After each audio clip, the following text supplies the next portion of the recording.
الحمدللہ نحمده ونستعینه ونستغفره ونؤمن به ونتوکل علیه ونعوذ بالله من شرور انفسنا ومن سیئات اعمالنا من يهده الله فلا مضل له ومن يضلل فلا هادي له واشهد ان لا اله الا الله وحده لا شريك له واشهد ان محمدا عبده ورسوله اما بعد فان خير الحديث كتاب الله وخير الهدي هدي محمد صلى الله عليه وسلم وشر الامور محدثاتها وكل محدثة بدعة وكل بدعة ضلالة وكل ضلالة في النار رب اشرح لي صدري ويسر لي أمري واحلل عقدة من لساني يفقهوا قولي. دینی بھائیوں، بزرگوں، دوستوں اور عزیز بچوں، آج کے اس ماہانہ اجلاس عام کا عنوان چنا گیا ہے برکت کے اسباب. دوسرے لفظوں میں ہم کہہ سکتے ہیں برکت کی کنجیاں. اسی طرح ہم یہ بھی کہہ سکتے ہیں کہ برکت کے دروازے، برکت کے اسباب کے موضوع پر انشاءاللہ العزیز کچھ دیر تک کچھ عرض کرنے کی کوشش کی جائے گی. اللہ تعالی سے دعا ہے کہ اللہ تعالی اس مجلس میں اور اس مجلس میں حاضری دینے والے سبھی لوگوں پر کو برکت سے نوازے اور اس موضوع کی مکمل بصد اخلاص وضاحت کرنے کی توفیق عطا فرمائے. اللہ تعالی ہم سب کو بے برکتی سے محفوظ رکھے، ہم سب کے تمام کاموں میں، تمام ارادوں میں، تمام نیتوں میں برکت نصیب فرمائے. آمین. برکت کا معنی سمجھنے کے لیے اتنا کافی ہے کہ برکت کے معنی ہے زیادتی. زیادتی، کوئی چیز کم ہو اس میں زیادتی ہو جائے، زیادہ ہو جائے، یا کوئی چیز نہ ہو وہ مل جائے.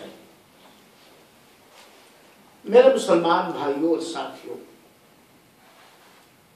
اللہ تعالی ہمارا خالق ہے، ہمارا رازق ہے، ہمارے سارے کاروبار کو چلانے والا ہے. اور اللہ تعالی نے اپنی ہر مخلوق پر اتنے بڑے احسانات اور کرم کیا ہے کہ اللہ کے احسانات کو، اللہ کی مہربانی کو اگر کوئی شخص گننا چاہے تو گن نہیں سکتا. وَإِن تَعُدُّوا نِعْمَةَ اللَّهِ لَا تُحْصُوهَا. کوئی شخص اپنے اوپر اللہ تعالی کے کیے گئے احسانات کو شمار کرنا چاہے، گننا چاہے تو نہیں گن سکتا ہے. اور اگر اللہ تعالی کے احسانات کا بدلہ ادا کرنا چاہے تو اللہ کے احسانات کا کوئی بھی شخص بدلہ بھی نہیں ادا کر سکتا ہے. چنانچہ پلک جھپکنے کی مدت میں جو اللہ نے ہمارے اوپر احسان کیا ہے، ان احسانات کا اندازہ اللہ تعالی کے علاوہ کوئی نہیں کر سکتا. یعنی سیکنڈ سے بھی کم، ایک سیکنڈ کے اندر، جس کو کہا جاتا ہے پلک جھپکنا، اتنی مدت میں اللہ تعالی نے جو احسانات اور کرم اور مہربانی اپنی مخلوقات پر، ہمارے اور آپ کے اوپر کیا ہے، اس کا اندازہ صرف اللہ ہی کو ہے، اس کا علم صرف اللہ تعالی ہی کو ہے. اللہ تعالی نے قرآن مجید کے سورہ ہود کے اندر بیان فرمایا وَمَا مِن دَابَّةٍ فِي الْأَرْضِ إِلَّا عَلَى اللَّهِ رِزْقُهَا، زمین پہ جتنے چوپائے ہیں سب کا رزق اللہ تعالی کے اوپر ہے. یہ اللہ کا کرم احسان ہے. جتنے چوپائے ہیں زمین پر، جتنی مخلوقات ہیں، سب کا رزق اللہ تعالی کے اوپر ہے. میرے مسلمان بھائیوں اور دینی ساتھیوں، اللہ تعالی نے مخلوقات کو پیدا فرمایا اور ان کی روزیوں کو آسمان و زمین کے پیدا کرنے سے پہلے مقدر کر دیا، اور کسی کو اللہ بھولا نہیں. اپنی ساری مخلوقات کے رزق کو اللہ تعالی نے متعین کر دیا، فکس کر دیا، اور اپنی مخلوقات میں سے اللہ تعالی نے کسی کو فراموش نہیں کیا، کسی کو بھولا نہیں. چنانچہ جو بھی لقمہ ہم اپنے منہ کی اور اٹھاتے ہیں، اس لقمے کو اللہ تعالی نے آسمان و زمین کو پیدا کرنے سے پہلے مقدر کر دیا ہے، لکھ دیا ہے. پاک ہے وہ اللہ رب العالمین، بابرکت ہے وہ اللہ رب العالمین، ہر چیز پر قدرت رکھنے والا ہے وہ اللہ رب العالمین، جو چڑیوں کو ہواؤں میں رزق عطا کرتا ہے. پاک ہے وہ اللہ رب العالمین ہر عیب سے، ہر کمی سے، ہر نقص سے. جو اللہ تعالی سمندروں کے اندھیروں میں، دریاؤں اور تالابوں کے اندھیروں میں مچھلیوں کو رزق فراہم کرتا ہے. پاک ہے وہ اللہ رب العالمین جو کیڑوں اور مکوڑوں کو مٹیوں میں رزق دیتا ہے، اور سانپ اور بچھو اور اژدہا کو سوراخ میں روزی پہنچاتا ہے. میرے بھائیوں اور ساتھیوں، اللہ تعالی وہ اللہ ہے جس کے اوپر یا جس سے کوئی بھی چیز مخفی اور پوشیدہ نہیں ہے. ہمارا اللہ تعالی جو وحدہ لا شریک ہے، جو اپنی ذات میں، اپنے کاموں میں، اپنے حکموں میں، اپنی قدرت میں اکیلا ہے، اور اکیلا اپنی مخلوقات کی عبادت کا مستحق اور حقدار ہے. اس اللہ تعالی نے، وہ اللہ تعالی جب اپنے کسی بندے کے بارے میں بھلائی چاہتا ہے، اللہ تعالی جب اپنے کسی بندے کے بارے میں بھلائی چاہتا ہے تو اللہ تعالی اس کے لیے خیر اور بھلائی کو لکھ دیتا ہے. اس کے رزق میں، اس کے کام میں، اس کی اولاد میں، اس کے عمل میں، اس کے وقت میں برکت عطا فرماتا ہے.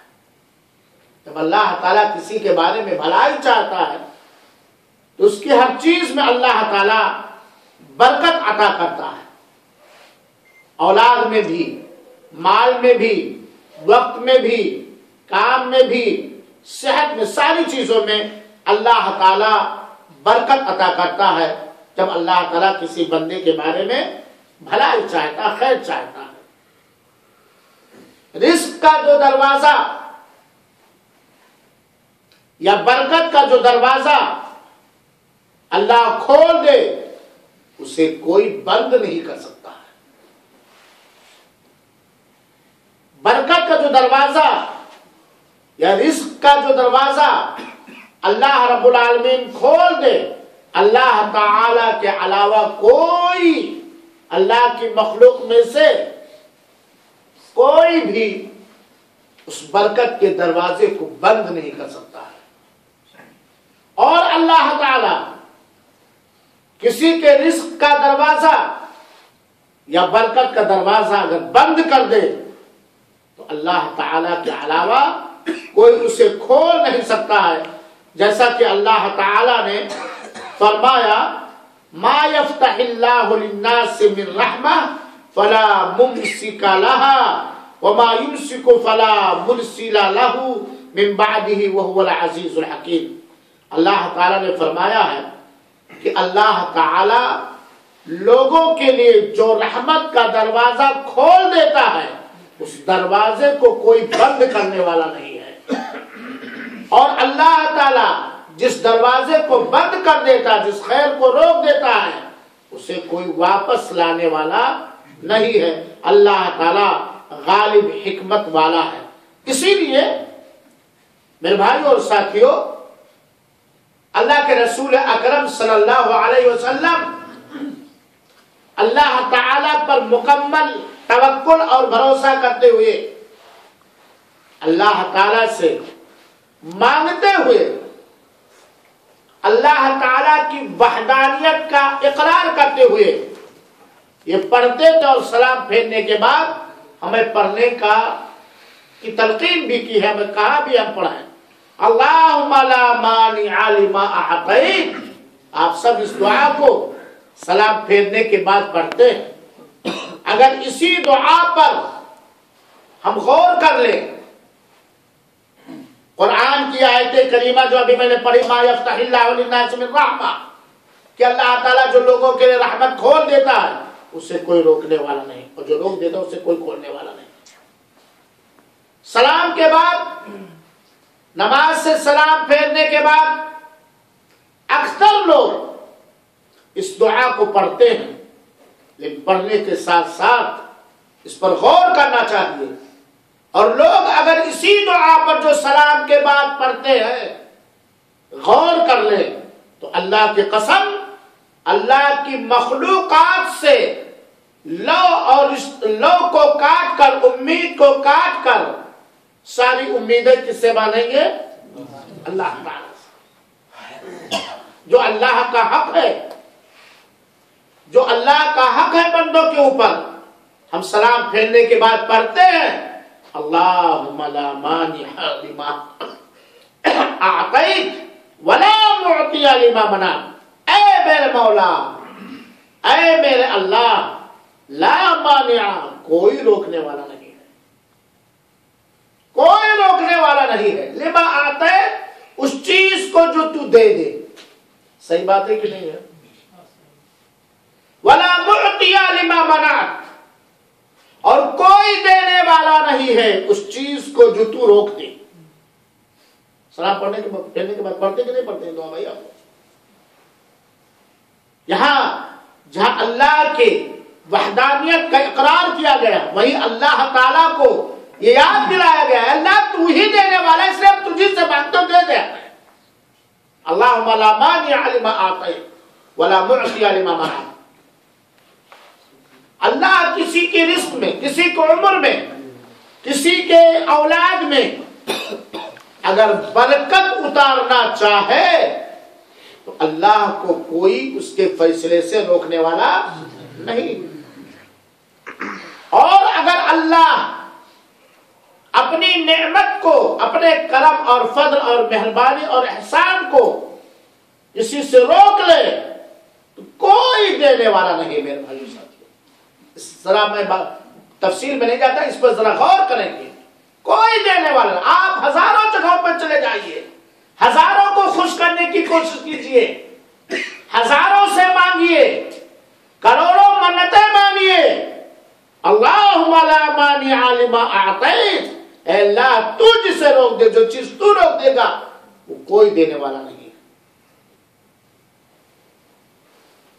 تو اللہ تعالی ہی کے اختیار میں ہر چیز کے اندر برکت اتارنا. میرے مسلمان بھائیوں ساتھیوں، برکت کے بہت سارے اسباب ہیں، بہت سارے اسباب ہیں. چند اسباب کو میں سرسری طور پر گنا دیتا ہوں اور وقت رہا تو میں کچھ تفصیل بھی بعد میں کروں گا. تو غور سے ہم سنیں. اللہ ہمیں نوازے ہر طرح کی برکت سے. اللہ اپنی برکت سے ہم سب کو مالا مال فرما دے. برکت کے اسباب بہت سارے ہیں. انہی اسباب میں سے چند اہم اسباب، چند اہم ذریعہ جو میں بتلانا چاہتا ہوں، جس کو آپ لوگ ایک بار نہیں 1000 بار سن چکے ہیں، پڑھ چکے ہیں، صرف یاد دہانی کے طور پر. برکت کے اسباب میں سے ایک سبب ہے اللہ کا خوف اور اللہ کا تقوی. دوسرا ہے اللہ تعالی سے برکت کی دعا کرنا، گریہ وزاری کرنا، اور اپنے گناہوں سے توبہ اور استغفار. برکت کا تیسرا سبب ہے رشتے ناطے کو جوڑنا، اسے کیا کہا جاتا ہے؟ صلہ رحمی.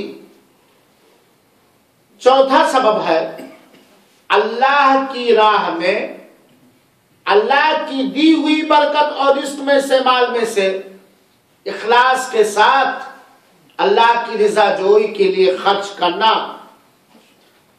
برکت کا پانچواں سبب ہے کام تلاشنے کے لیے صبح تڑکے نکلنا. صبح سویرے کام تلاشنے کے لیے نکلنا اور حلال کمائی کی تلاش کرنا. اسی طریقے سے برکت کے اسباب میں سے چھٹا سبب یہ ہے اگر ہمیں ضرورت پڑ گئی کسی سے کچھ مانگنے کی تو ضرورت ہی کے حساب سے مانگیں، اور جو مل جائے اسے دل کو کشادہ کر کے قبول کرنے. دل کو تنگ کر کے نہیں کہ گھر میں کھانے کا نہیں ہے اور فہم ملتا ہے 28 یا 30 ریال میں، اسلم صاحب نے 1 ریال میں. دل کو کشادہ کر کے لے لینا. برکت کے اسباب میں سے ہے تجارت کے اندر، کاروبار کے اندر امانت داری، سچائی، یہ برکت کے اسباب میں سے میرے بھائیوں. اسی طرح برکت کے اسباب میں سے ہے کھانے کے آداب کا خیال رکھنا. کھانے کے آداب کا خیال رکھنا. اور وقت رہا تو میں بتلاؤں گا کہ بہت سارے ایسے کھانے کے آداب ہیں جسے ہم جانتے بھی ہیں، پڑھ بھی چکے ہیں، سن بھی چکے ہیں. عدم بے برکتی کی ہم شکایت بھی کرتے ہیں. برکت نہیں ہے، برکت نہیں، اس کی شکایت بھی کرتے ہیں. برکت کی آشا اور امید بھی کرتے ہیں. اور ان آداب پر عمل کرنا کوئی کٹھن کام بھی نہیں ہے. اس کے باوجود بھی ہم اپنے کھانے میں، اپنے رزق میں برکت اترنے کے لیے ان آداب کا خیال نہیں رکھتے ہیں. برکت کے آداب میں سے ہے میرے بھائیوں، برکت کے اسباب میں سے ہے استخارہ کرنا. کوئی کام شروع کرنے سے پہلے نبی کریم صلی اللہ علیہ وسلم کی رہنمائی کے مطابق استخارہ کرنا. اسی طرح برکت کے اسباب میں سے ہے اللہ کی دی ہوئی روزی پر خوش اور مگن رہنا. یہ برکت کے اسباب میں سے. وقت رہے تو بتاؤں گا. اللہ نے جو کچھ بھی دے دیا ہے، جتنا کچھ بھی دے دیا ہے، چاہے وہ اولاد ہو یا صحت ہو یا مال ہو یا پریشانیوں سے نجات ہو وغیرہ وغیرہ، جو کچھ بھی اللہ نے کرم کر دیا ہے، اللہ نے احسان کر دیا ہے، اللہ نے دیا کر دیا، اس پر راضی رہنا، خوش رہنا اور رب کا شکر بجا لانا. اور رب کا شکر بجا لانا برکت کے اسباب میں سے، رزق کی کنجیوں میں سے ہے. زیادہ سے زیادہ اللہ کا ذکر کرنا. لوگ فقیری کی جتنی دیر گیت گاتے ہیں، چاہے ہم ہو یا آپ، فقیری پر جتنی دیر روتے ہیں، افسوس کرتے ہیں، اتنی دیر اگر ہم رب کے ذکر میں مشغول ہو جائے تو یقیناً رب کے وعدے کے مطابق برکت اترے گی، کیونکہ رب کا وعدہ سچا ہے۔ اسی طرح برکت کے اسباب میں سے ایک اہم سبب علماء کرام نے لکھا ہے، مسلمانوں سے، فقیروں سے، تنگ دستوں سے، بیواؤں سے، یتیموں سے، غریبوں سے حد درجے محبت کرنا، حد درجے ان سے کیا کرنا؟ محبت کرنا، ان کی غمخواری کرنا، ان سے مانوس رہنا، ان کے ساتھ اٹھنا بیٹھنا، یہ میرے بھائیوں رزق کے اسباب میں سے ایک بہت اہم سبب ہے۔ تو آئیے تھوڑا تفصیل کے ساتھ جانیں اس سرسری نگاہ کے بعد رزق کے اسباب۔ میں نے بتلایا رزق کے اسباب میں سے سب سے پہلا سبب اللہ تعالی کا تقوی،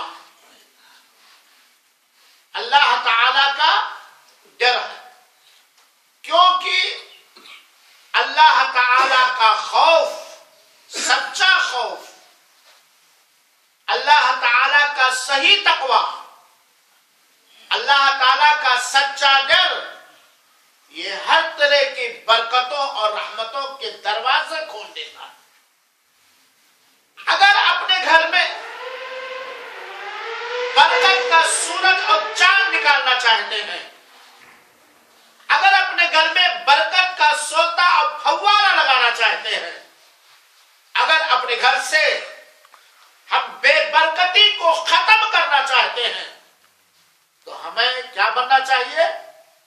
متقی بننا چاہیے، اللہ تعالیٰ سے ڈرنے والا بننا چاہیے، کیونکہ اللہ تعالیٰ نے، ذرا سنیے گا بڑے غور سے اور بات پر غور کیجئے گا، اللہ تعالیٰ نے سورہ اعراف کی آیت نمبر 96 کے اندر بیان فرمایا، وَلَوْ أَنَّ أَهْلَ الْقُرَىٰ آمَنُوا وَاتَّقَوْا لَفَتَحْنَا عَلَيْهِمْ برکات من السماء والارض۔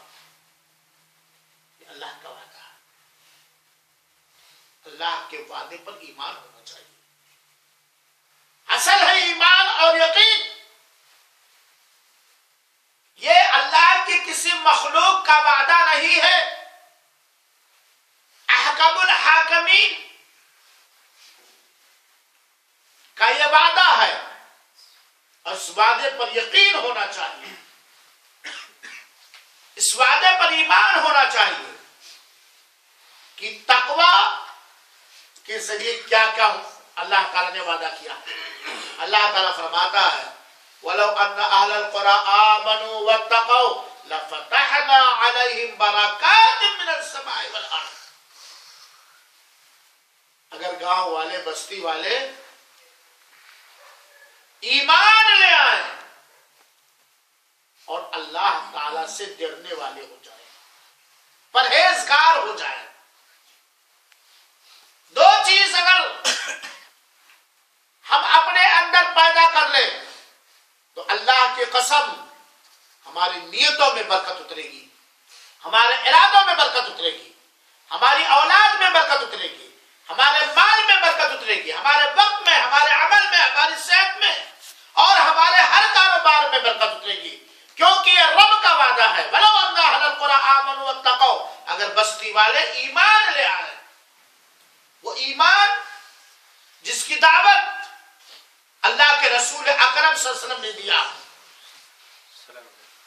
اور ایمان لانے کے ساتھ ساتھ اللہ تعالی کا تقوی، اللہ تعالی کا ڈر اختیار کر لے، لَفَتَحْنَا عَلَيْهِمْ بَرَكَاتٍ مِّنَ السَّمَاءِ۔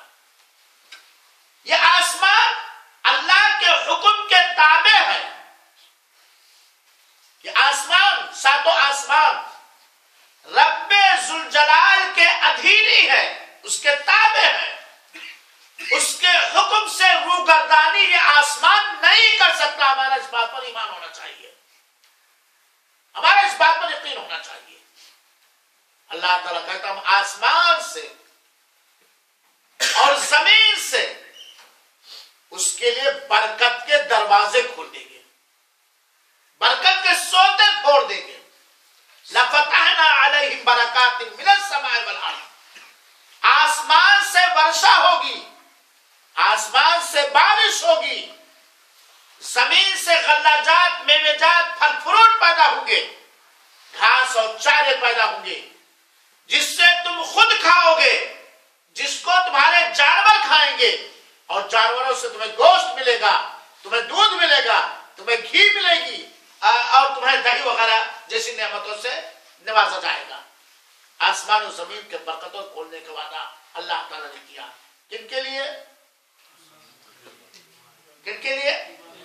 ایمان اور تقوی والوں کے لیے، دونوں چیز، ایمان اور تقوی والوں۔ اور تقوی کا مفہوم یہ سمجھ لیجئے کہ بس آپ کی زبان میں سمجھانا چاہتا ہوں، اللہ تعالیٰ ہم سب کو متقی بنائے، ہم سب کی ذریت کو متقی بنائے، آمین۔ تقوی کا مطلب یوں سمجھ لیجئے کہ کسی برائی کے کرنے کا ارادہ ہوا تو چانس بھی ہے، لیکن اللہ کے ڈر سے قدم پیچھے کر لیا۔ کسی نیکی کے کرنے کا ارادہ ہوا اور اللہ کے ڈر سے آگے بڑھ گیا نیکی کرنے کے لیے، یہ ہے تقوی۔ تو اگر ہم ایمان لیں اور متقی ہو جائیں تو اللہ تعالیٰ آسمان و زمین سے برکتوں کے دہانے کھول دے گا۔ میرے بھائیوں اور ساتھیوں، ہر خیر اور بھلائی کو جمع کرنے کی چیز یہ تقوی ہے۔ جب بندے کے دل میں رب کا خوف اور ڈر اور تقوی پیدا ہوتا ہے تو اللہ تعالیٰ اس کے لیے ہر پریشانی سے نکلنے کا راستہ بنا دیتا ہے، ہر تنگی کو کشادہ کر دیتا ہے اللہ تعالیٰ۔ کسی طرح کی بھی تنگی ہو، کسی طرح کی بھی تنگ دستی ہو، کسی طرح کی بھی پریشانی ہو، اگر ہمارے دل میں تقوی ہے، متقی کے لیے اللہ تعالیٰ اس پریشانی سے نکلنے کا راستہ بنا دیتا ہے۔ اور اپنے اوپر ایمان لانے والوں کو، اپنے سے ڈرنے والوں کو اللہ تعالیٰ ایسے انداز سے رزق عطا کرتا ہے، دیتا ہے، وہ اس کا احساس بھی نہیں کرتا۔ اللہ تعالیٰ نے اس کو فرمایا ہے وَمَن يَتَّقِ اللَّهَ يَجْعَلْ لَهُ مَخْرَجًا، جو اللہ تعالیٰ سے ڈرے گا اللہ تعالیٰ اس کے لیے نکلنے کا راستہ بنا دے گا۔ وَيَرْزُقْهُ مِنْ حَيْثُ لَا يَحْتَسِبُ، اور ایسے انداز سے روزی دے گا وہ بوجھ بھی نہیں پائے گا، احساس بھی نہیں کر پائے گا۔ یہ اللہ تعالیٰ نے سورہ طلاق کی آیت نمبر 2 اور 3 کے اندر بیان فرمایا ہے، اور اس کی بہت ساری زندہ مثالیں موجود ہیں میرے بھائیوں ساتھ، بہت ساری زندہ مثالیں موجود ہیں۔ پریشانیوں سے نکلنے کی آپ مشہور مثال، ایک زمانہ تھا بلال آگ پر لٹائے گئے تھے، لیکن اس مصیبت سے، اس تنگی سے، اس پریشانی سے ان کو نجات ملی کہ نہیں ملی؟ حضرت خبیب رضی اللہ عنہ کو جب سولی پر چڑھایا گیا تو سولی پر چڑھانے سے پہلے حضرت خبیب رضی اللہ عنہ کا بیان ہے کہ ہمارے گودوں میں بے موسم پھل آیا کرتے تھے۔ اس وقت مکہ میں اس پھل کا نام و نشان نہیں پایا جاتا تھا۔ مَن يَتَّقِ اللَّهَ يَجْعَلْ لَهُ مَخْرَجًا وَيَرْزُقْهُ مِنْ حَيْثُ لَا يَحْتَسِبُ۔ اگر آدمی بیمار ہے، بیماری سے پریشان ہے، اولاد اس کے پاس نہیں ہے، گھر نہیں ہے، در نہیں ہے، سونے کے بستر نہیں ہے، کھانے کے لیے غلہ نہیں ہے، پہننے کے لیے کپڑا نہیں ہے، دشمنوں کے حملہ سے پریشان ہے، دشمنان اسلام کے سرشوں سے وہ پریشان ہے، وہ کیا کرے؟ ایمان لائے اور متقی بنے۔ یہ ساری پریشانی، ساری برکتوں کا دروازہ ایمان اور تقوی ہے میرے بھائی سے۔ اسی طریقے سے دوسرا سبب جو میں نے بتلایا برکتوں کا، دوسرا سبب اللہ تعالی سے التجا کرنا، اللہ تعالی سے دعائیں کرنا، اللہ تعالیٰ سے دعائیں کرنا، اللہ تعالیٰ سے گریہ وزاری کرنا، اور اللہ تعالیٰ سے رو رو کے برکت کے اترنے کی اور بے برکتی کے ختم کرنے کی دعائیں کرنا، یہ رزق، یہ برکت کے اسباب میں سے میرے بھائیو ساتھیوں۔ کیونکہ ہمارا اس بات پر ایمان ہونا چاہیے، ہمارا اس بات پر یقین ہونا چاہیے کہ اللہ ہی کا ایک ایسا دروازہ ہے جب اسے کسی نے کھٹکھٹایا ہے تو اللہ تعالی نے اسے واپس خالی ہاتھ نہیں واپس کیا۔ اللہ ہی کا ایک دروازہ ہے کہ جب کسی نے اس دروازے کو کھٹکھٹایا ہے تو اپنی مراد وہ پایا ہے، اور اللہ تعالی کے علاوہ کوئی بھی ہو، کوئی بھی ہو، چاہے وہ نبی ہو، چاہے وہ رسول ہو، چاہے وہ فرشتے ہوں، کوئی بھی ہو، ایسا نہیں ہے ان کے دروازے سے ہر مراد لے کر کے کوئی آئے یا کوئی مراد لے کر کے آئے۔ اللہ تعالیٰ وہی اللہ تعالیٰ کا دروازہ۔ لہذا میرے بھائیو ساتھیو، ہمیں ہر وقت برکت کی دعائیں کرنی چاہیے، خاص طور پر ان اوقات میں جن وقتوں میں برکت اترتی ہے۔ ایک حدیث میں آپ کو بتلاتا ہوں، اللہ کے رسول اکرم صلی اللہ علیہ وسلم ایک دن اپنی مسجد میں گئے تو دیکھا کہ ایک صحابی مسجد کے ایک کونے میں ایسے وقت میں بیٹھے ہوئے ہیں جس وقت عام طور پر کوئی مسجد میں آ کر کے بیٹھتا نہیں ہے۔ مسجد نبوی میں ایک بیٹھے ہوئے ہیں ایسے وقت میں کہ عام طور پر کوئی اس وقت مسجد میں نہیں رہتا ہے۔ اللہ کے رسول اکرم صلی اللہ علیہ وسلم نے دیکھا ان کو تو کہا، اے ابو امامہ ما اجلسک یا ابا امامہ، اے ابو امامہ، نام تھا کیا؟ ابو امامہ، اس چیز نے تمہیں اس وقت یہاں بٹھایا ہے، کس وجہ سے تم اس وقت آئے ہو یہاں بیٹھے ہوئے ہو، وجہ کیا ہے، پریشانی کیا ہے؟ ابو امامہ دو بار اللہ کے رسول، ابو امامہ نے کہا، اللہ کے رسول صلی اللہ علیہ وسلم بہت زیادہ ٹینشن ہے، بہت غم ہے، فکر سے دو چار، ہر طرح کا غم اور فکر اور ٹینشن میرے سر پر سوار ہے۔ اللہ کے رسول میں غموں سے چور ہوں، فکر سے رنجور ہوں، اور میں بہت ہی پریشان، راتوں دن اسی غم میں ڈوبا جا رہا ہوں، گھلا جا رہا ہوں۔ اللہ کے رسول اکرم صلی اللہ علیہ وسلم نے جب ابو امامہ سے ان کے غم اور فکر اور ٹینشن داستان سنا تو اللہ کے رسول اکرم صلی اللہ علیہ وسلم نے کہا، دعا سکھا رہا ہوں جو اللہ کے رسول نے سکھایا، الا اعلمک کلمات اذا قلتهن اذهب اللہ ہمک وقضا دینک۔ اے ابو امامہ، کیا میں تمہیں چند باتیں نہ سکھا دوں، کیا میں تمہیں چند کلمے نہ سکھا دوں کہ جب تم ان کلموں کو کہو گے تو اللہ تعالیٰ تمہارے غم کو غلط کر دے گا، تمہارے ٹینشن اور غم اور فکر کو ختم کر دے گا، اور تمہارے قرض کو ادا کر دے گا، اور تمہارے قرض کو ادا کر دے گا۔ اللہ کے رسول اکرم صلی اللہ علیہ وسلم نے کہا تو اللہ کے رسول اکرم صلی اللہ علیہ وسلم نے سکھایا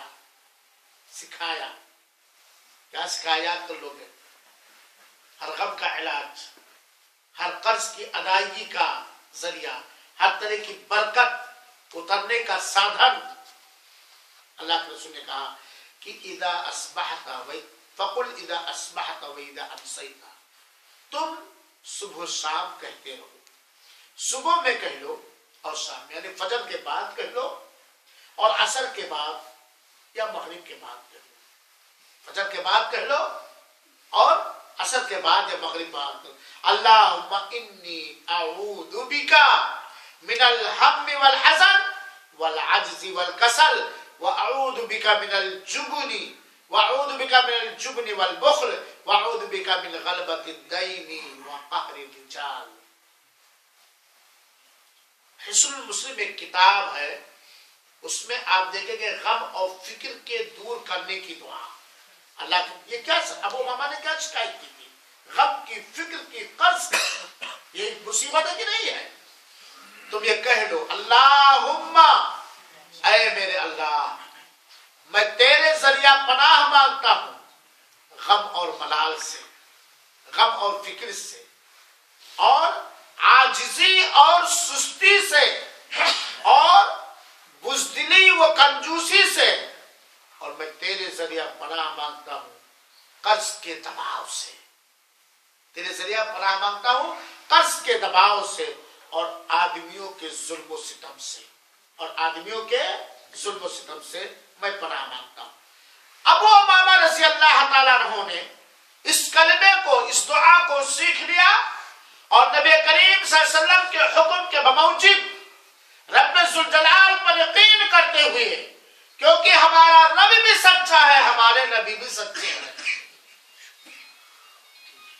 ہمارا رب بھی وعدہ خلافی نہیں کرتا، اور ہمارے نبی نے وہی چیز سکھائی ہے جس میں ہمارے لیے خیر، بھلائی اور برکت ہے۔ کچھ دنوں کے بعد، چند دنوں کے بعد ابو امامہ سے مٹبھیڑ ہوئی، ملاقات ہوئی آقائے نامدار تاجدار مدینہ محمد بن عبداللہ صلی اللہ علیہ وسلم۔ تو پوچھتے ہیں اللہ کے رسول اکرم صلی اللہ علیہ وسلم، ابو امامہ بتاؤ کیا حال ہے تمہارا؟ ابو امامہ بتاؤ اس وقت تمہاری کیا حالت ہے؟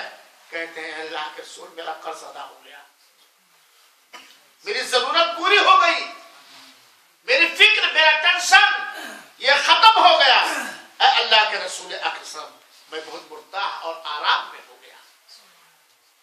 میرے بھائیوں ساتھیوں، اللہ تعالیٰ وہ اللہ ہے جو ماؤں سے بھی زیادہ رحم دلائے، ماؤں سے بھی زیادہ رحم کرنے والا ہے، ماؤں سے بھی زیادہ مہربان ہے۔ اس مہربان رب کے دربار میں جب ہم اپنے نبی کے بتائے ہوئے طریقے کے مطابق گریہ وزاری کریں گے، دعائیں کریں گے، فریاد کریں گے، تو میں نے کہا تھا وہی ایک دروازہ ہے جس کا کھٹکھٹانے والا خالی ہاتھ واپس نہیں آتا۔ اس کے علاوہ کوئی بھی جتن کر لو، کوئی ایسا دروازہ نہیں جو اللہ نہ دینا چاہے اور اس دروازے سے تمہیں یا ہمیں مل جائے۔ میرے بھائیو ساتھیو، اسی لیے اللہ کے رسول اکرم صلی اللہ علیہ وسلم کے پاس بہت سارے صحابہ کرام آتے تھے اور دعا کرواتے تھے اللہ کے رسول اکرم صلی اللہ علیہ وسلم۔ حضرت انس رضی اللہ عنہ سے روایت ہے صحیح بخاری اور صحیح مسلم کی کہ حضرت انس کہتے ہیں برکت کی دعا اللہ کے رسول سے کرواتے تھے۔ یہاں میں بتلانا چاہتا ہوں کہ برکت کے لیے دعا کرنا۔ ایک دن حضرت انس رضی اللہ تعالیٰ کی والدہ محترمہ نے کہا کہ اے اللہ کے رسول اکرم صلی اللہ علیہ وسلم، انس جو آپ کے خادم ہیں، خدمت گزار ہیں، 10 سال تک حضرت انس رضی اللہ عنہ اللہ کے رسول کی خدمت کی، ان کے لیے آپ دعا کر دیجیے۔ تو اللہ کے رسول ہاں ذرا یہاں بولنے کی اجازت نہیں دیتے سب صاحب۔ حضرت پیارے حبیب صلی اللہ علیہ وسلم کے خادم حضرت انس رضی اللہ تعالیٰ عنہ، اللہ کے رسول کے خادم، خدمت گزار جو 24 گھنٹہ خدمت میں موقع پا کے لگے رہتے تھے، ان کے لیے ان کی والدہ سفارش کرتی ہے اللہ کے رسول اکرم صلی اللہ علیہ وسلم سے کہ اللہ کے رسول انس کے لیے کیا کر دیجئے؟ کیا کر دیجئے سن صاحب؟ یہ نہیں کہا انس کو آپ یہ دے دیجئے جس کے دینے کی طاقت کسی مخلوق کو نہیں، یا اللہ سے اصیبت دلوائیے، قسم دلاتی ہوں میں آپ پر اللہ کی۔ کیا کہا؟ انس رضی اللہ کو جو آپ کی خادم ہیں ان کے لیے آپ کیا کر دیجئے؟ دعا۔ کیونکہ حضرت انس رضی اللہ عنہ کی والدہ محترمہ مومنہ تھی، وہ جانتی تھی کہ ہمارے آقا کے ہاتھ میں بھی ان چیزوں کے دینے کی طاقت نہیں ہے جو اختیار کس کا ہے؟ اللہ کے رسول اکرم نے فرض اللہم اے میرے مولا اکثر مالا، ان کے مال کو زیادہ کر دے، حضرت انس کے مال کو زیادہ کر دے، وبارک لہو فیما اعطیتہ، اور اے اللہ جو کچھ بھی تو انہیں عنایت کر دے اس میں تو برکت اتار دے، بہت مال مل جائے، بہت اولاد مل جائے، لیکن اگر اللہ کی برکت نہیں ہوئی تو اس کثرت مال سے زیادہ مال سے کوئی فائدہ ہونے والا نہیں. اصل ہے اللہ کی برکت. 100 ریال کوئی مہینہ کماتا ہے، اس میں اللہ کی برکت اگر اتر گئی تو 1 لاکھ ریال کمانے والے کو وہ سکون نہیں ملے گا جو 100 ریال مہینہ کمانے والے. تو اللہ کے رسول نے صرف وہ نہیں کیا کہ ان کے مال کو زیادہ کر دے، بلکہ کہا کہ اللہ جو کچھ بھی نہیں دے، جو کچھ بھی عنایت کر، تو اس میں برکت ادا کر دے. صحیح مسلم کے ایک روایت میں ہے، حضرت انس رضی اللہ عنہ کہتے ہیں کہ ہمارے پاس بہت مال اللہ نے دیا، ہمیں اللہ تعالیٰ نے بہت مال دیا، اور میرے لڑکے کے لڑکے ملا کر کے کل 100 لڑکے ہو گئے. کتنے لڑکے؟ 100 لڑکے. یہ کس نے دیا؟ کس نے دیا حضرت انس کو لڑکا بھائی؟ اللہ تعالیٰ نے دیا. تو میرے بھائیوں ساتھیوں، برکت کے لیے دعا کرنا یہ بہت بڑی نعمت ہے، اور یہ بہت رزق میں برکت حاصل کرنے کے لیے یا عام چیزوں میں برکت حاصل کرنے کا یہ بہت بڑا ذریعہ ہے. اور بہت سارے واقعات ہیں لیکن میں تفصیل میں نہیں جانا چاہتا. برکت کے اسباب میں سے ایک سبب اور میں نے بتلایا، صلہ رحمی کرنا. میرے بھائیوں ساتھیوں، اللہ تعالیٰ نے ہم کو اور آپ کو آدم اور حوا سے پیدا کیا ہے کہ نہیں؟ اور اللہ تعالیٰ نے ہمیں ایک دوسرے سے رشتے کی شکل میں جوڑ دیا ہے. رشتے ناطے کو کاٹنا یہ بڑا گناہ ہے، اور رشتے ناطے کو جوڑنا یہ خیر اور برکت کا سامان ہے. اس موقع پر ایک بات میں عرض کروں گا کہ ہماری یہ کوشش ہونی چاہیے کہ ہم سے کوئی ایسی چوک، ایسی غلطی نہ ہو، ہم سے کوئی ایسا غلط قدم نہ اٹھے کہ ہمارا کوئی قریبی رشتہ دار ہم سے رشتہ ناطہ کاٹ لے، اور نہ ہی کسی کے رشتے اور ناطے کاٹنے کا ہمیں سبب بننا چاہیے. اور رشتے ناطے کہاں کٹتے ہیں؟ جب ہمارے دلوں سے تقویٰ مدھم پڑ جاتا ہے. صحیح بات. جب ہمارے دلوں سے اللہ کا خوف جاتا ہوا نظر آتا ہے، جانے لگتا ہے، ختم ہوتا ہے، تب رشتے ناطے کٹنے اور کاٹنے کی بات آ جاتی ہے. اللہ تعالیٰ ہم سب کو معاف کرے. رشتے اور ناطے کو جوڑنا یہ برکت کے اسباب میں سے ہے. اللہ کے رسول اکرم صلی اللہ علیہ وسلم نے فرمایا، ذرا سنیے گا، من احب منکم ان یبسط له فی رزقہ وان ينسع له فی اجرہ وان یزاد له فی عمرہ فلیصل رحمہ.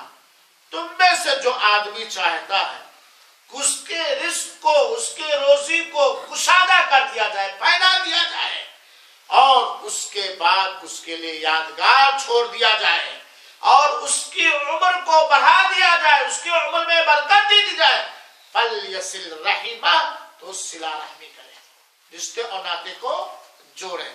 میرے بھائیوں ساتھیوں، اللہ تعالی ہم سب کو شیطان کے نزغات سے، شیطان کے حملے سے محفوظ رکھے.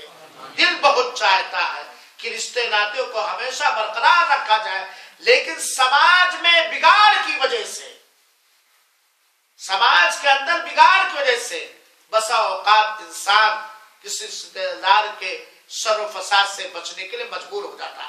لیکن ہونا یہ چاہیے، حقیقت یہ ہے، سچائی ہے. اللہ تعالیٰ ہمیں اس پر عمل کرنے کی توفیق عطا فرمائے. اللہ کے رسول نے فرمایا، سل من قطعک، یا اللہ تو میں عمل کرنے کی توفیق. سل من قطعک، اس رشتے دار سے تم جو چمٹو ملو جو تمہیں کاٹنے کی کوشش کر رہا ہے. اگر کوئی رشتہ دار ہم سے جڑا ہوا، ہم جڑے ہوئے ہیں، تب تو یہ بدلاؤ ہوا. رشتہ دار، اگر کوئی رشتہ دار کاٹ رہا ہے ہمیں، تو ہم سے جڑنے کی کوشش کریں اور ہر تدبیر تو ہے. تو صلہ رحمی یہ روزی اور روٹی میں، عمر میں برکت کا سامان ہے میرے بھائی. لہذا ہمیں چاہیے کہ ہم اپنے بہنوں سے، سگی بہنوں سے، اپنے بھائیوں سے، سگے بھائیوں سے، خاص طور پر اپنے داداؤں سے، اپنی خالاؤں سے، اپنی پھوپھیوں سے، اپنے ممانی اور ممانیوں سے، اور اپنے سسرال کے رشتے سے جو ہے ان سے ہم جڑے رہیں. ہدیے تحفے دیں، خیریت لے، ان کا حال چال لے، ان کے اوپر خرچ کرے، ان کے لیے دعائیں کرے، ان سے دعائیں لے۔ رشتے ناطے کو کاٹنا یہ بے برکتی کا سبب ہے، اور رشتے ناطے کو جوڑنا، یہ رشتے ناطے کے جوڑنے سے سماج کے اندر استحکام، مضبوطی، توانائی اور قدرت آتی۔ اور خاص طور پر میرے بھائیوں، میں اپنی اس آواز کو صرف اپنے لیے نہیں، پوری دنیا کے مسلمانوں تک اپنی اس صدا کو میں پہنچانا چاہتا ہوں، اللہ عمل کرنے کی توفیق عطا فرمائے، کہ آج کے اس پرفتن دور میں جبکہ دشمن اسلام کا بچہ ہمیں کھا لینا چاہتا ہے، ہمارے کھا لینے کی پلاننگ کرتا ہے، اور خاص طور پر ہمارے ہندوستان اور پاکستان وغیرہ کے لوگوں کے مسلمانوں کو تو غور سے سوچنا چاہیے، بہت دھیان سے، کہ ہم اپنے رشتے ناطے کو مضبوط سے مضبوط تر بنائیں۔ اس سے اتحاد پیدا ہوگا، اس سے مضبوطی آئے گی، اس سے ایک جہتی آئے گی، اس سے ایک سوئی آئے گی، اس سے توانائی آئے گی، اور اس سے ہمارا پربھاؤ دشمن اسلام پر پڑے گا۔ لیکن جب ہم ہی ناچاکی کے شکار ہو جائیں گے، ناچاکی کے اسباب جب ہم ہی پیدا کرتے رہیں گے، رشتے ناطے جب ہم ہی کاٹتے رہیں گے، رشتے ناطے کاٹنے کے اسباب جب ہم ہی بنتے رہیں گے، تو میرے بھائیو ساتھیو، اسلام کا جو نظام رشتے داری ہے وہ منتشر اور بکھر جائے گا، پھر ہم کھوکھلے ہو جائیں گے۔ میرے بھائیو ساتھیو، اللہ کے رسول اکرم صلی اللہ علیہ وسلم نے فرمایا،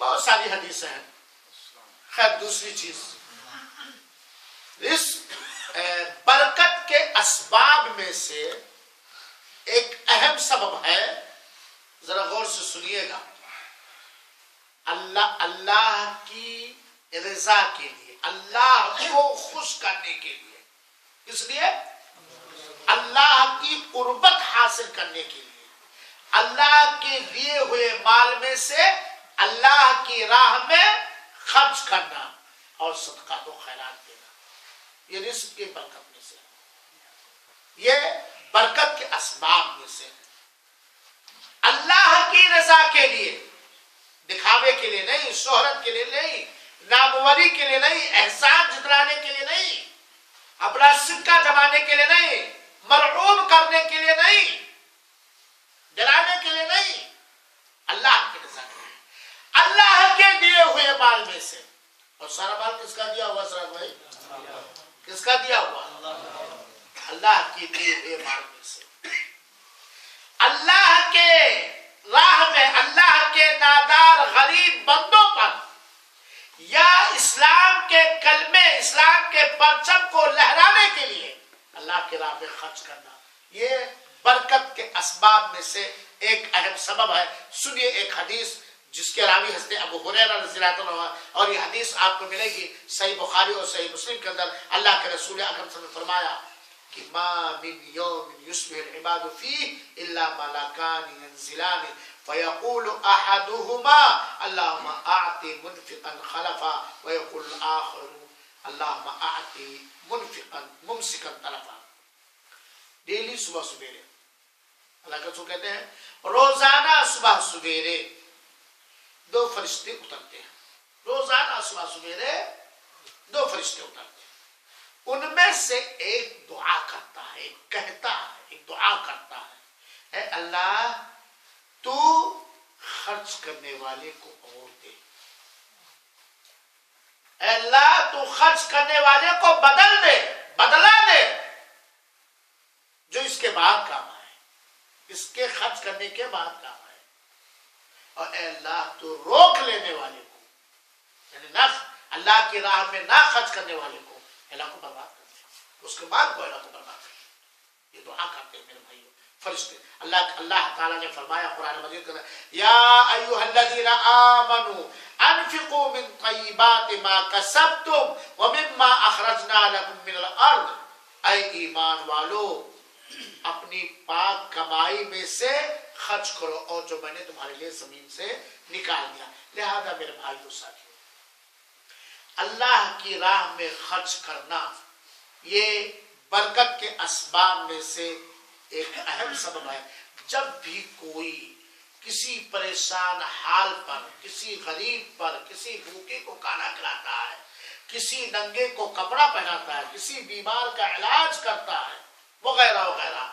کسی کی دنیاوی پریشانی جب کوئی بندہ اپنے مال حلال سے دور کرتا ہے تو اللہ تعالیٰ اس کے بدولت قیامت کے دن کی پریشانیاں اور قربتیں دور فرما دے گا. میرے بھائیو ساتھیوں، چنانچہ میرے بھائیو ساتھیوں، اللہ کے واسطے حضرت اسما سے اللہ کے رسول نے کہا تھا، اے اسما تم خرچ کرو، اللہ تمہارے اوپر خرچ کرے گا. تم خرچ کرو اللہ کی راہ میں، اللہ تمہارے اوپر خرچ کرے گا، اور تم روکو نہیں ورنہ اللہ بھی روک لے گا. لہذا میرے بھائیو ساتھیوں، اپنے اپنے سماج کے اندر جو نادار ہے، فقیر ہے، تندرست ہے، محتاج ہے، بیوہ ہے، یتیم ہے، محتاج ہے، بیمار ہے وغیرہ وغیرہ، ان کے اوپر اپنے مالوں میں سے خرچ کرو، کیونکہ اللہ تعالیٰ نے فرمایا قل ان ربی یبسط الرزق لمن یشاء من عبادی، میرا رب اپنے بندوں میں سے جس کے رزق کو چاہتا ہے کشادہ کرتا ہے. وَيَقْدِرُ لَهُ، اور وَمَا أَنفَقْتُم مِّن شَيْءٍ فَهُوَ يُخْلِفُهُ، اور جو کچھ اللہ تعالیٰ اپنے بندوں میں سے جس کے لیے رزق کو چاہتا ہے کشادہ کر دیتا ہے، اور اللہ تعالیٰ اپنے بندوں میں سے جس کے رزق کو چاہتا ہے تنگ کر دیتا ہے. اور جو کچھ بھی تم اللہ کی راہ میں خرچ کرو گے اللہ اسے باقی رکھے گا. اللہ کیا کرے گا؟ اسے باقی، اسے پالے پہنچے گا میرے بھائیوں، اس کو باقی رکھے گا. اس موقع پر ایک حدیث میں آپ کو سناؤ میرے بھائیوں ساتھیوں، بڑی عبرت کی حدیث ہے. سلف صالحین صحابہ کرام اللہ کی راہ میں خرچ کرنے میں کتنے آگے رہتے تھے. اسی لیے اللہ تعالیٰ نے ان کے اوپر برکتیں اتاری، ہر پریشانیوں کو دور کر دیا، آرام دیا، سکون دیا، اور ایسی عزت اللہ تعالیٰ نے صحابہ کرام کو دی کہ قیامت تک کے آنے والے مسلمان ان کے لیے کیا کریں گے؟ کیا کریں گے؟ دعا کریں گے. رضی اللہ عنہم. ہے بات نہیں؟ صحیح بخاری اور صحیح مسلم کی روایت ہے، حضرت انس بن مالک کہتے ہیں کہ ابو طلحہ رضی اللہ تعالیٰ عنہ یہ مدینہ کے انصاری صحابی ہیں، اور یہ بہت مالدار تھے، ان کے پاس بہت مال تھا، کھجور کے باغات وغیرہ تھے. کھجور کے باغات میں سے ایک بیرحا جگہ پر نامی ایک باغ تھا. بیرحا یہ بڑا ہی محبوب تھا، کیونکہ اللہ تعالیٰ نے قرآن میں کیا فرمایا؟ لن تنالوا البر حتى تنفقوا مما تحبون، تم خیر اور بھلائی کو اس وقت تک نہیں پا سکتے ہو جب تک کہ تم اپنی پسندیدہ چیز تم اللہ کی راہ میں نہ خرچ کرو. یہ جب آیت کریمہ حضرت ابو طلحہ رضی اللہ عنہ سنا تو ان کے پاس بیرحا میں ایک باغ تھا جو ان کے نزدیک بڑا محبوب تھا، بہت لائک کرتے، بہت پسند کرتے تھے، کیونکہ وہ مسجد کے بالکل آگے تھا. رسول اللہ صلی اللہ علیہ وسلم اس باغ میں جاتے تھے، بیٹھتے تھے، پانی اس کے باغ کا پانی پیتے تھے، اور جو پھل فروٹ ہوتا تھا وہ کھاتے تھے. حضرت انس کہتے ہیں جب یہ آیت کریمہ اتری لن تنالوا البر حتى تنفقوا مما تحبون، کہ تم خیر و بھلائی اس وقت نہیں پا سکتے ہو جب تک کہ اپنی محبوب ترین چیز، اپنی پسندیدہ چیز اللہ کی راہ میں خرچ نہ کر دو. یہ آیت سننا ہی تھا ابو طلحہ کا. کیا؟ لن تنالوا البر، ہرگز ہرگز تم بھلائی کو، خیر کو نہیں پا سکتے ہو حتی تنفقوا، یہاں تک کہ تم خرچ کر دو، مما تحبون، جو تم ان چیزوں کو جن کو تم پسند. حضرت ابو طلحہ کو خیر چاہیے تھا، ہمارے رفیع بھائی کی طرح نہیں کہ اپنے لیے تو بنا لیا، بہو کے لیے بنانا، اب بیٹے کے لیے بنانا. اور اللہ کی راہ میں خرچ کرنے والے کے بیٹے بھی آرام میں رہیں گے، بیٹیاں بھی آرام میں رہیں گے انشاءاللہ. ابو طلحہ نے جب یہ آیت کریمہ سنی کہ تم خیر و بھلائی کو اس وقت تک نہیں پا سکتے ہو جب تک کہ اپنی محبوب ترین چیز اللہ کی راہ میں نہ خرچ کر دو، کھڑی ہوئی کہا اے اللہ کے رسول اکرم صلی اللہ علیہ وسلم، میری پاس جتنی جائیداد ہے، جتنا مال ہے، ان میں سب سے محبوب اور عزیز اور پیارا بیرحا نامی باغ ہے، اور یہ اللہ کے لیے صدقہ ہے، یہ اللہ کے لیے صدقہ ہے. اللہ کے رسول اکرم صلی اللہ علیہ وسلم نے سے جب کہا کہ اس کے لیے صدقہ، میں اس کا خیر چاہتا ہوں، اس بات کا، میں اس بات کی بھلائی چاہتا ہوں اللہ تعالیٰ کے ہاں، یہ میرے یہاں محبوب ہے، میں اللہ تعالیٰ کے ہاں اس بات کو صدقہ کر کے خیر اور بھلائی چاہتا ہوں. آئے اللہ کے رسول، آپ جہاں چاہیں اس بات کو کر دیں، یعنی جس کو چاہے یہ باغ آپ دے دے اے اللہ کے رسول اکرم. تو اللہ کے رسول اکرم صلی اللہ علیہ وسلم نے کہا ارے بھائی ٹھہرو ٹھہرو، ارے بڑا نفع بخش مال ہے تمہارا جو باغ ہے ابو البشر بھائی، بڑا نفع بخش مال ہے، بہت سود مند مال ہے. تو کہتے ہیں کہ اللہ کے رسول نے کہا بھائی جو تم نے ابھی مجھ سے کہا وہ میں سن چکا ہے، اور میں چاہتا ہوں، میرا خیال ہے کہ آپ اس کو اپنے قریبی رشتہ داروں میں رکھتے ہیں، یعنی اس بات کی آمدنی فائدہ کس میں خرچ ہو؟ قریبی رشتہ داروں میں خرچ ہو. تو اب ابو طلحہ نے کہا افعل یا رسول اللہ، اے اللہ کے رسول اکرم صلی اللہ علیہ وسلم آپ اس کو ہمارے قریبی رشتہ داروں کے لیے کیا کر دیجئے؟ وقف کر دیجئے، ہمارے قریبی رشتہ داروں کے لیے وقف کر دیجئے. تو اللہ کے رسول اکرم صلی اللہ علیہ وسلم نے ابو طلحہ رضی اللہ تعالیٰ نے اس باغ کو اپنے قریبی رشتہ داروں میں اور اپنے چچے زاد بھائیوں میں تقسیم کر دیا. لن تنالوا البر حتى تنفقوا. کیا یہ محبوب باغ دینے سے حضرت ابو طلحہ غریب ہو گئے، نادار ہو گئے؟ ارے کیا کیا رویا جائے، آج فون پہ فون، خط پہ خط، جاؤ تب مولانا ذرا سعودیہ سے پیسہ لے کر لے آئیے، ہمارے گاؤں میں مسجد نہیں بنوا دیجیے، فلاں نہیں ہے بنوا. بات کہ ہمارے گاؤں کے لوگ، ہمارے شہر کے لوگ، ہمارے ملک کے لوگ اللہ کے راہ میں خرچ کرنا نہیں چاہتے ہیں. اگر ہم چاہتے ہیں کہ ہمارے عمر میں، ہمارے عمل میں، ہمارے دھن میں، ہماری اولاد میں، ہماری صحت میں، ہمارے وقت میں برکت اترے تو ہمیں اللہ کی راہ میں خرچ کرنا چاہیے. اور میرے بھائیوں اور ساتھیوں، یہ بات آپ یاد کر لیں اور یقین کر لیں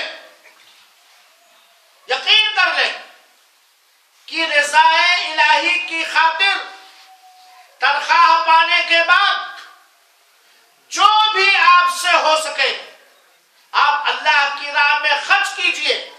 رب ذوالجلال کے وعدے پر یقین، ایمان اور بھروسہ کرتے ہوئے یقیناً اس تنخواہ میں برکت اترے گی.